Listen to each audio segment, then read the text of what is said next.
नमस्कार भाई सभी को। क्रिकेट विकेट टॉक्स पे आप सभी का स्वागत है। और ये बात मैं आप लोगों को पहले ही बता दूं कि यहाँ पे किसी भी इंसान को या किसी भी प्लेयर को कोई हेट रेट नहीं दी जा रही है। मैं बस वही कहने जा रहा हूँ या वही कहूँगा जो सच्चाई है, जो रियलिटी है, जो हो रहा है। तो T20 वर्ल्ड कप 2026 के स्क्वाड का ऐलान हो चुका है। और उसमें सबसे बड़ा सरप्राइज़ जो हमें देखने को मिला वो था ईशान किशन।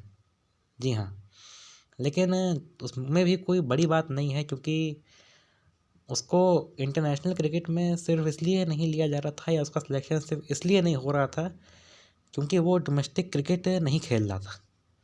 और वहीं उसने जैसे ही डोमेस्टिक क्रिकेट खेलना शुरू किया वैसे ही उसका सिलेक्शन हो गया।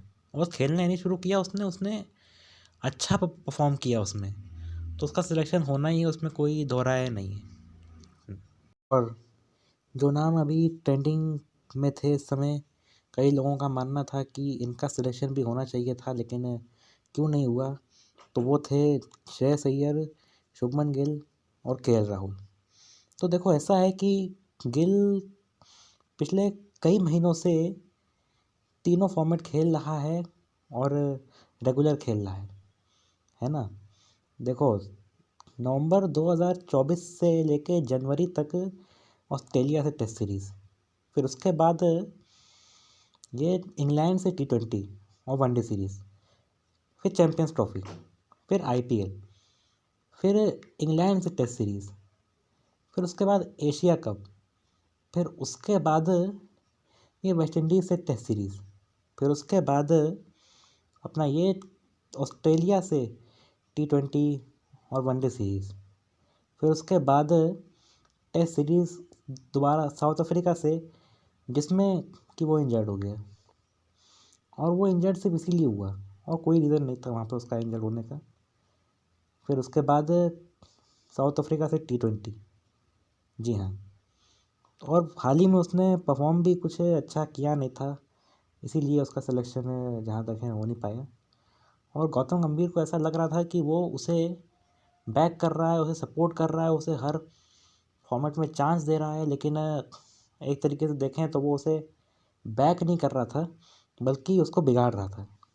मैं किसी को हेट नहीं दे रहा हूँ, जो रियलिटी है बस वही कहने की कोशिश कर रहा हूँ और कुछ नहीं है इसके अलावा।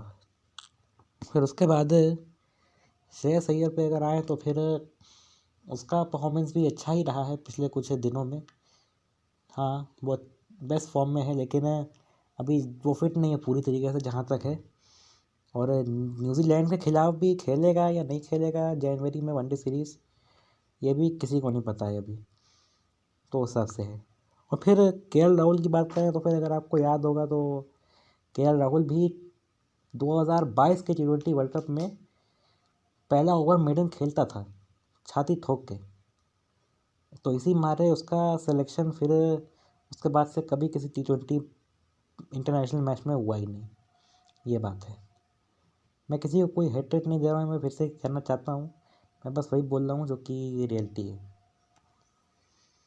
तो अगर हम पिछले वर्ल्ड कप यानी कि T20 वर्ल्ड कप 2024 की टीम को अगर देखें, जो कि डिफेंडिंग चैम्पियंस हैं अभी इंडिया, तो वो कुछ इस तरह दिखती है।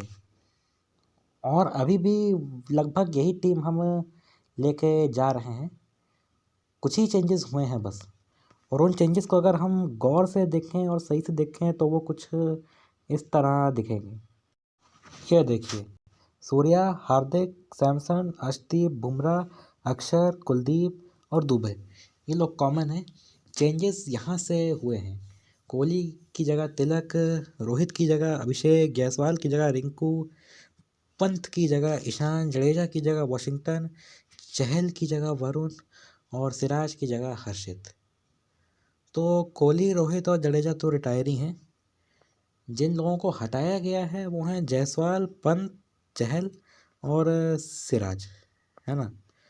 जायसवाल तो तीनों फॉर्मेट प्लेयर है और वो तीनों फॉर्मेट खेलने की एबिलिटी रखता है। हाँ, लेकिन पता नहीं उसे क्यों ही हटा रखा है। और पंत पे भी यही बात लागू होती है। पंत का भी पता नहीं क्यों सिलेक्शन नहीं हुआ है। और चहल का तो करियर ख़त्म ही है अब। कोई करिश्मा हो जाए तो हो जाए, लेकिन करियर ख़त्म ही मानिए आप उसका अब। लेकिन यह बहुत अच्छी बात हुई कि उसके हाथ में T20 वर्ल्ड कप 2024 की ट्रॉफ़ी आ गई। और सिराज को तो टेस्ट में ही रख रखा है, और वो उसे बस टेस्ट में ही ले रहे हैं। बाकी वनडे और T20 में उसका सिलेक्शन अभी तो फ़िलहाल नहीं हो रहा है। तो आखिरी में मैं आप लोगों से अब यही कहना चाहूँगा कि देखिए, अभी बहुत कुछ होने वाला है। बहुत सारे लीग्स और बहुत सारे टूर्नामेंट्स अभी क्रिकेट के होने वाले हैं। तो आप लोग जल्दी से इस वीडियो को लाइक, कमेंट, शेयर और सब्सक्राइब कर दीजिए। क्रिकेट की मौज मस्ती बहुत होगी और हम बहुत मज़ा करेंगे साथ में। बहुत सारी लीग्स अभी होने वाली हैं, जैसे कि ये ऐसे T20, ये साउथ अफ्रीका का IPL एक तरीके से आप कह सकते हैं। कौन कौन इसे देखता है कमेंट में प्लीज़ मुझे बताइएगा। मैं तो फ़िलहाल इसको देख लेता हूँ, क्योंकि अभी फ़िलहाल हमारा कुछ हो तो रहा नहीं है। और ये रात में इसकी टाइमिंग है, 9 बजे स्टार्ट होता है जहाँ तक है। तो फिर उस समय अगर हमारा कोई मैच अभी अगर होगा, जैसे कि जनवरी वगैरह में, तो वो भी तब तक ख़त्म हो जाएगा। और यहाँ पे बहुत सारे बड़े बड़े नाम आपस में एक दूसरे से भिड़ते हैं। ऐसा IPL के बाद शायद इसी लीग में होता है मेरे हिसाब से, जो है ना। और फिर यहीं से बहुत सारे लोग T20 वर्ल्ड कप में आएंगे और फिर IPL में आएंगे। तो इससे हमें ये आइडिया भी मिल जाएगा कि, या मिल सकता है कि कौन अच्छा है और कौन किस तरह का खेल रहा है इस समय, है ना। तो उसके बारे में बात की जाए या नहीं, ये आप लोग मुझे कमेंट्स में प्लीज़ बताइएगा।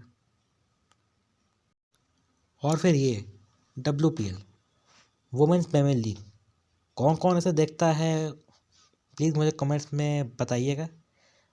हम इस पर भी बात कर सकते हैं। और फिर ऑब्वियसली T20 वर्ल्ड कप, जिसकी शुरुआत फरवरी में होगी और फाइनल इसका मार्च में होगा।